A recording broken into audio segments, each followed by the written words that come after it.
In the first chapter of the book, you meet the team that is having problems that Julia, the consultant, has been brought in to help.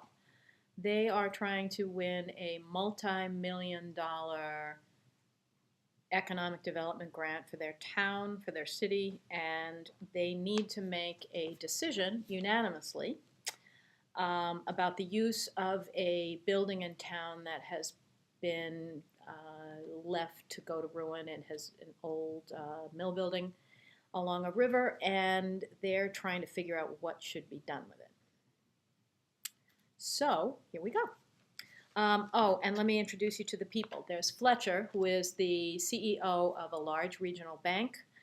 There is Redley, who is a very successful young entrepreneur. She started a brewery, and she also sells mead, which is honey wine. And Mark, who is a doctor and owns the urgent care clinic in town. So this is the first time that the committee meets with Julia, and she is going to just sit down and watch. So she says, "Please," said Julia as she settled gracefully into a chair against the wall. "You're in the middle of something. Go on. I'll just watch quietly for now." Fletcher didn't need any more invitation than that, and Fletcher's running this meeting, by the way. "That will be just fine." He turned to the other two, looking over the top of his glasses. "I have a report here from my marketing department on the survey they completed of some of our customers who live in town. But I'd like to move on to the data from the engineers." He started reading statistics aloud from a thick folder. "This evidence proves it conclusively," he said with a small smile.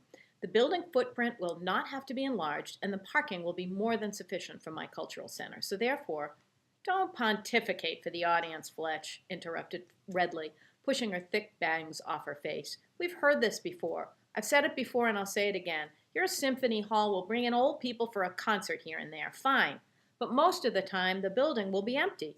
We'll have an empty Main Street. That can't be the highest and best use that the grant requires. It's a cultural center. Culture. Are you familiar with culture? It's not just for old people. It's for the whole town.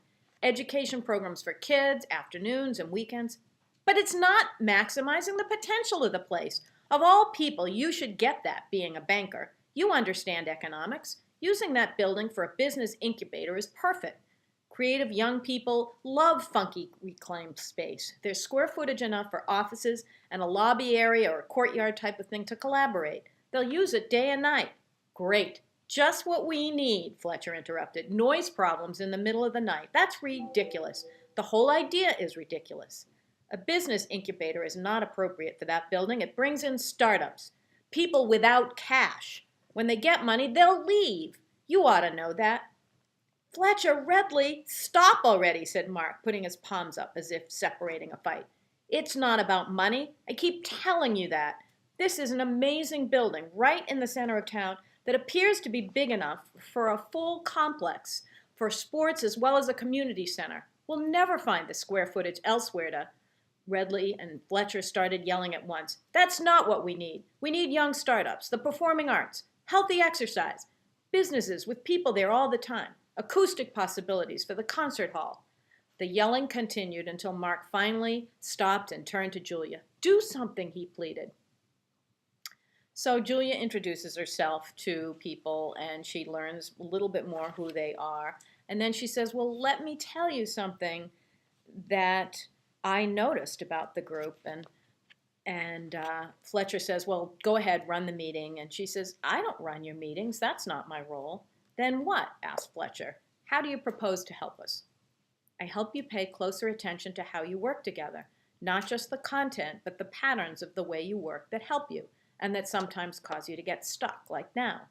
"That makes no sense," retorted Fletcher. "The only patterns we need to look at are on these documents, and then we need to make a decision."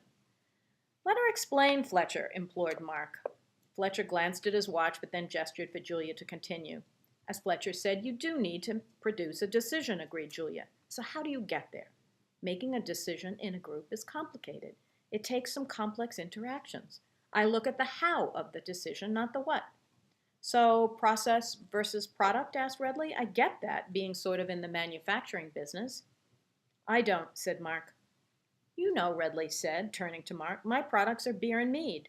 The process is how I go about making each one, from the ingredients to how I move them through the system, and I'm always tweaking the process to save money and time and to make a better product.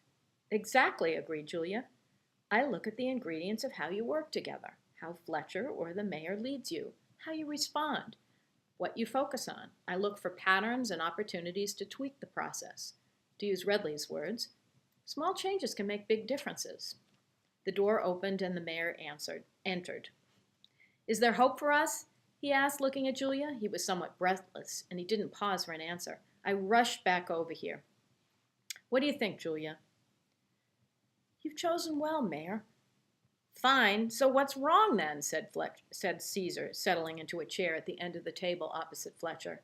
Why can't we reach a single decision? First, may I tell you what I see that's working well? Julia took a moment to scan the four faces. Fletcher rolled his eyes. Julia caught his gaze and held it until he nodded just slightly. Here's the thing, Mayor, she said. Teams develop their own work styles. And my team? Asked Caesar. What I've already noticed is your team's willingness and ability to state their opinions with conviction. Redley nodded. Mark shrugged. Fletcher took off his glasses and cleaned them. We all state our opinions, said Fletcher. Seems like it's necessary for leaders. What's your point? Great question. It's an important skill you all do easily. I see groups where no one is willing to state their opinion, or if they do, they give in as soon as they're challenged. Clearly, they get nothing done then, said Fletcher. On the contrary, sometimes they make decisions very quickly, because there's no conflict. Someone offers an idea, they'll all agree, and that's the decision. Just not necessarily the best decision. But that's not this team, said the mayor, jumping in quickly. Correct, said Julia. You articulate your opinions clearly. You're great at advocating for your point of view. In fact, you're all committed to stating your opinions with passions. You'll restate them no matter how many times it takes, right? That's the problem, said Mark, over and over again. Julia laughed. Still, it's important to have energy and commitment to your ideas. It's what's allowed each of you to be so successful in your careers.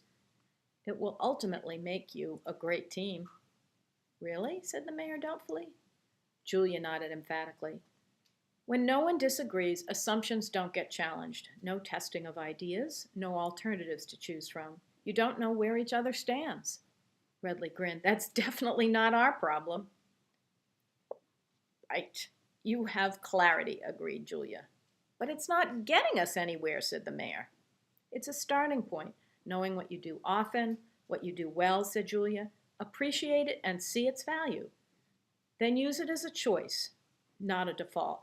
See what other behaviors are available that you're not doing, what's missing. I remember we started out very polite, taking time to listen, said Mark thoughtfully. Gradually we've grown, more argumentative? Maybe bolder is the polite term. Yes, bolder and more opinionated. So then they go on to learn what maybe they ought to do that would help them out. And what Julia says is, what I'm saying is that your problem is not that you state your opinion and disagree, nor should you stop doing it. Your problem is you're stuck in it. You need to find alternative behaviors to add. And so that's what I hope you can do when you're looking from an optimistic stance. And I hope you'll read the book. Thanks.